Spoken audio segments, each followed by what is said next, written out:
Hey, hey, happy day. I am Meredith and I am here with our message for Wednesday, May 10th, 2023. We will be using the Out of Hand Tarot for our message today. The sun's in Taurus, the moon is in Capricorn, shifting very late in the day into Aquarius. And then, of course, we have the influence of Pluto and Mercury in retrograde happening for us as well. And certainly we've been feeling the effects of that lunar eclipse in Scorpio, and we have been feeling the effects of solar flares, CMEs, coronal mass ejections. Whoa, super powerful lately. Not to mention all the earthquakes that are going on around the globe as well. If you think for even 1 second you are not affected by that, watch a video on it on YouTube. Yes, that will be edifying for you. All right, let's get into the cards. You can see we've had an interesting shuffle. First set of 3. First card out is the Devil. How remarkable, isn't it? Our first card out for a couple of weeks now has been heavy with major arcana. Not the first time that we have seen the Devil in this position recently either. I'm kind of happy to see this card because the Devil card is a reminder for us to take a look at what we are attached to and to take self-responsibility for what we are attached to. I had a conversation with someone very recently, and many times over in the conversation, I heard this person say, "This makes me feel," or "that person's behavior makes me feel." And while the climate wasn't exactly right to point out that no one makes you feel anything unless you choose to feel it, climate wasn't right for me to actually say that to this individual because they were experiencing a great emotional upset. That is the truth of it. So we are absolutely responsible 1000% for everything that we are feeling. Now, do we have reactions to other people's behavior? Certainly we do. Though if we are in reaction, we are in ego. And quite likely, we are reacting in an old familiar way. And yesterday's reading, we started out with the 7 of Cups. The whole reading was about embarking upon the beckoning quest in the attitude of a leap of faith without fear of consequence in the energy of the Fool. And more. That's a really super brief summarization of yesterday's reading. So here we start with the Devil. And this is where ego can get engaged, and we can tell ourselves all kinds of justifying stories as to why we do this, why we do that, how someone else made us feel. Let's turn it around. Let's really be in our spiritual journey, in self-relationship, and recognize that if we're feeling something, we've chosen to allow that. Do we have to like the way other people behave or even the things that we say, or that they say? Certainly not. Though this does not have to determine how we feel about ourselves, our self-relationship, and everything that is in our sphere of influence. To put it at the whimsy of how someone else behaves is beyond ridiculous. And wow, I feel like the Queen of Wands right now. Because that's something the Queen of Wands would say. That's getting to the truth. How other people behave, what they say, what they do, does not have to have any influence upon you at all. If you do not like the environment that you are in and what is happening there, and you're feeling in a way that is engaging your ego, you have to own that. It's no one else's fault. So why is this card here? What is the message getting at for us? Our next card in this set of 3 is the 8 of Pentacles, and it comes with, wow, look at that, the 7 of Swords. So fantastic. We are taking a very practical and engaging look at 7 of Swords, how we may be robbed of our joy in experiencing heaven on earth, how heaven touches earth within our sphere of influence, the way that we think. Suit of Swords is all about thoughts, then the actions that we take based on those thoughts. So if we're taking action based on stimulation from the Devil card or the influence of the Devil card's energy out of old behavior, old programming, and a lack of self-responsibility, we are definitely going to rob ourselves of joy on that Seven of Swords. We're going to become the obstacle in our way to creating heaven on earth for ourselves by the way that we think, the decisions that we make, especially if they're based on the behaviors and attitudes that may be saturating our sphere of influence from other individuals. F that, right? So I feel passionate about this. I'm sure you can tell just by the tone of my voice that I do, because I've been in this situation. I've witnessed myself do this a number of times, do exactly what I'm talking about here. I have been in excited anticipation for something that I have been in creativity and development with, and I've spoken about it in front of other people that I felt were, on my side, on my, or at least open to my ideas. And I've had those ideas absolutely squashed and crushed by another person's opinion. And I have allowed that to influence me and what I did and how I went forward with it. I've had enough of that. Do I still catch myself from time to time? Yes, I do. That's why the devil is here. So it's not to do things perfectly. It's not to, it's not to say that we have to get it right every single time. We may be surprising ourselves with the experiences that we have and the number of times we revert back to an old way of thinking, behaving. The beauty of heaven touching earth within us and our choices and the decisions that we make, that's the repetitive work. I don't want to say it's hard work. It is the repetitive work of self-mastery to recognize that Eight of Coins and do something about it. And what can we do about it? We can choose, again, swords differently.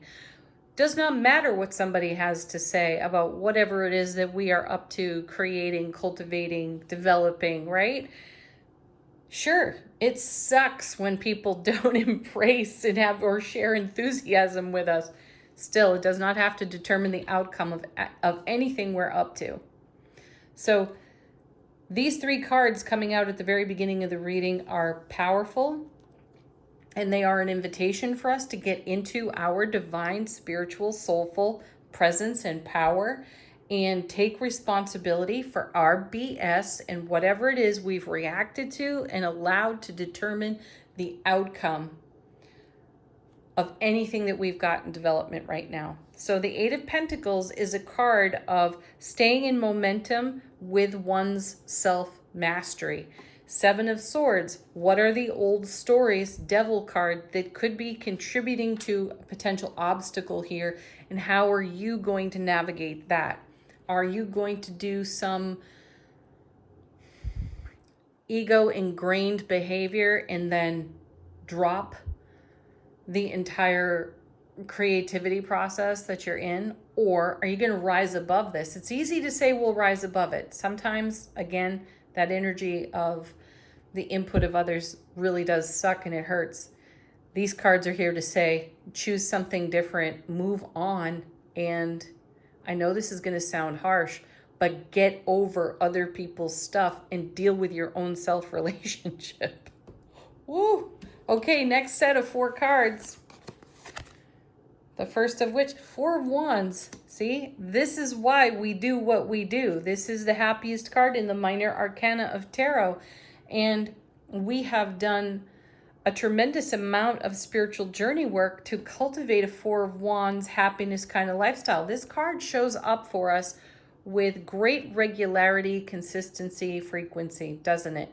So we are being reminded that anything that's showing up here with the Devil card out of habit, behavior, ego engagement, negative or potential negative inner dialogue has an influence on our 4 of Wands. We already know this.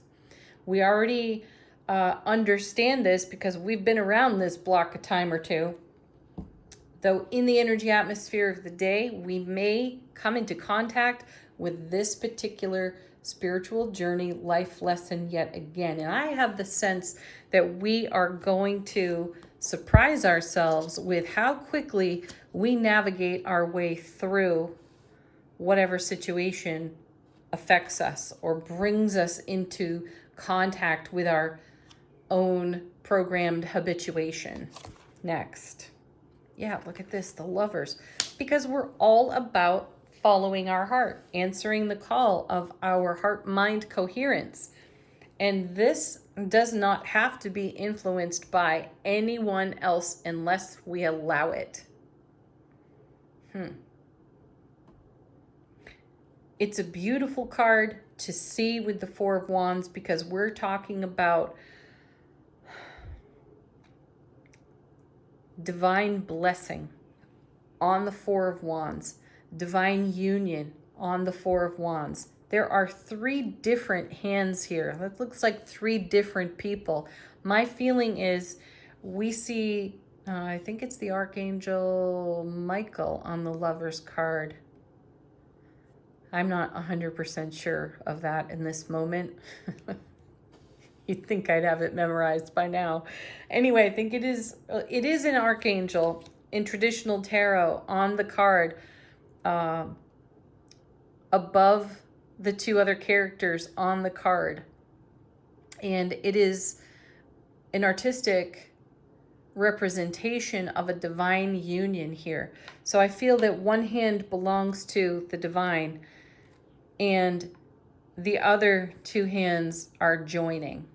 So this is us in self-relationship, holding our own hands and recognizing that we are the divine blessing in this scenario. Now, let's take it to another layer in the sense of go to your deepest and most profound connections. Look to your beloved, your true love, your family relationships, your family of friends.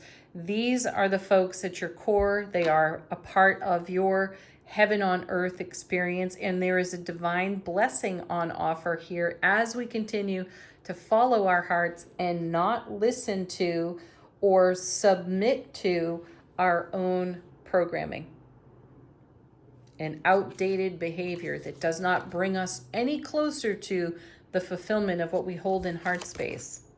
Yeah, look at that. Coming with it is the 9 of Cups, a wish granted.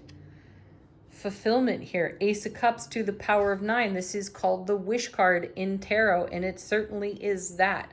This is a beautiful overflowing blessing of the Ace of Cups, divine and cosmic gift of all that love, which is exactly what we've cultivated on our Four of Wands foundation. So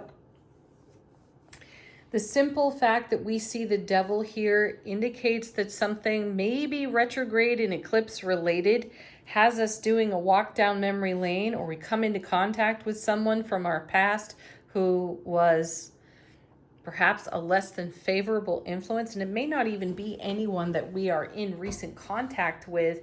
This could be that we are taking a walk down memory lane and recalling some other connections that didn't create or did not contribute anything of value to our quality Four of Wands, 9 of Cups, Lovers life scenario. So we may be reminded of a time that felt less than. And it may provide for us just the right kind of contrast so we have the perspective of just how far we've come. Now remember, yesterday's reading was about answering the call of the beckoning quest, taking a leap of faith. I feel we took the leap of faith quite a while back and we're way far into the journey and we're having some new experiences while the retrograde churns up for us some recollection, some reflection, and it would be simple to slip into the old tape loop that we once were so familiar with, that we have worked so hard to overcome and to heal here on the 8 of Pentacles. So be mindful of your inner dialogue, 7 of Swords, and be certain that you are not robbing yourself of the joy that you have created and are now living. Last card in the set, look at this, the 7 of Cups. It comes back again. Get back to the vision that you had that was loaded with options. We started yesterday's reading with this card, and we were talking about a vision quest with that card. So get back to the vision quest and the hermit and the fool that we saw out of yesterday's reading, and allow those cards plus the sun to be our brilliant clarity in the potential scenario that could evolve here off the Devil card, Seven of Swords. Next we have, nice, the King of Swords. How wonderful to see this particular king because he is so discerning, so decisive, and does make heart-centered decisions and choices. So show up like the King of Swords when you come into contact with the Devil card, Seven of Swords energies, and you'll slay those old dragons for yourself. All right, then we have Temperance accompanying the King of Swords, because we're mixing all the right ingredients. We are using our miraculous magic that's pouring out of these 9 cups, the Lover's card, the Four of Wands as well. We are engaging the alchemy to continue to create the sphere of influence that is thriving and the pulse of our happiness. This is what we're up to. So we might get reminded of some old BS. That's okay. We are masters at navigating that. So engage the mastery, King of Swords. Let's take a look at what's on the bottom of the deck. How is the universe supporting us through this scenario today? Our first card, look at this. Here's the Hermit back again, reminding you that you have a lot of options here on the vision quest of the Seven of Cups that we spoke about in yesterday's reading. So remember that you have answered the call of your own heart space, Lover's card. And it has brought about a Nine of Cups situation on a Four of Wands quality of life. So continue to look to your inner light. Then we have Queen of Pentacles, Home and Hearth. Here again, we're talking about our sphere of influence, our Four of Wands life experience. And she is the mother of the material here, the mistress of manifestation, if you will. We have been in co-creation for our Nine of Cups, Four of Wands life, and that's the alchemy that we're playing with, working with, creating and crafting, cultivating our life with. And so the Queen of Pentacles is behind the scenes off the bottom of the deck, right beside us here as we embark on the journey of the quest that we've been called to. Our next card, lovely. There she is, the High Priestess. Because we listen to our inner guidance, even when that guidance is opposite everything we're hearing from those around us. Everyone can say, oh, take it easy, be cautious, be wary of this or that. And our inner guidance is saying, no, keep going, keep going. Yesterday we had the Don't Stop card. We had the Emphatic Success card as well. And this is what the High Priestess is whispering to us. She's saying, you have all the resources you need. You've got everything you've asked for. Now continue to be that divine, soulfully present mixologist Temperance card and blend it all together, no matter what you're hearing or seeing in your environment from those around you who would be naysayers. Next, the Moon.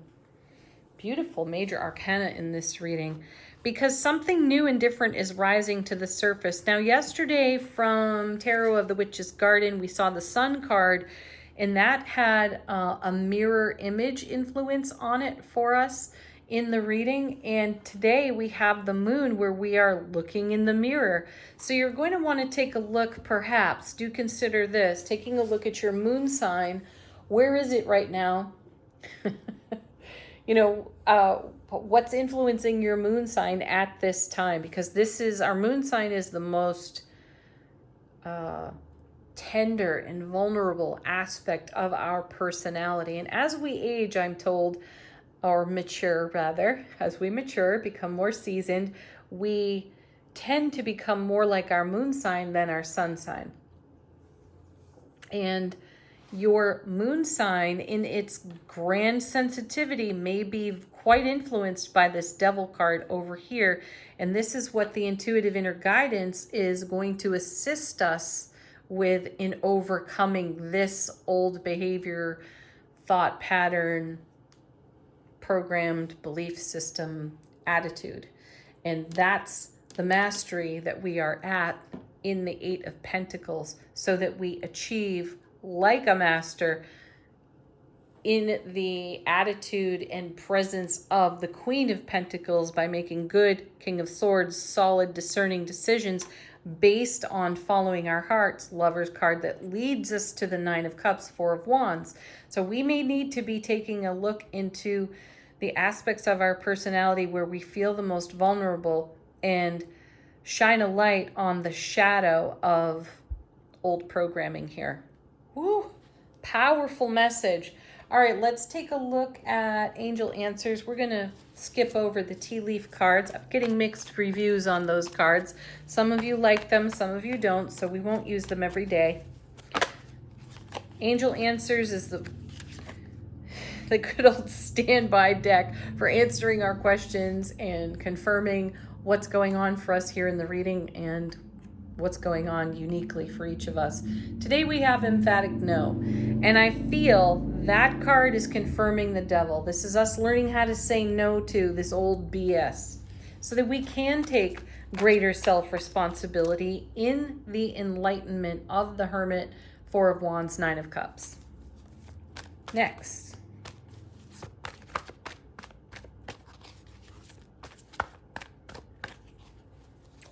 Yeah, excellent card. There it is, one of our favorites. Big happy changes, you know it. It's our happy that makes the change. And that's what's going on in the Temperance card over there. Ask your angels. So if you're getting feedback from people within your sphere of influence that are mimicking or repeating for you the old story off the devil card, might want to call on your guides, angels, your inner high priestess here, and stay connected to the vision that you have, Seven of Cups, the vision quest that you are on, and continue to make really sound choices, King of Swords. Next. Yeah, let go. Woo. Yes, let go and go with your flow. No one else's flow, yours. Nice. All right, final word on the reading from Sacred Traveler Oracle. How is our soulful presence informing our waking consciousness?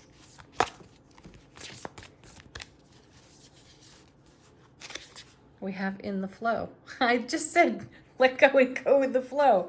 Ooh, card witching. Everything is smooth sailing as long as you allow that to happen. Even in the face of the devil card showing up, even in the face of obstacle from yourself or others around you. Have a beautiful Wednesday, peak of the week, everyone. Love, bliss, joy, happiness, laughter, playfulness. Woo! Namaste.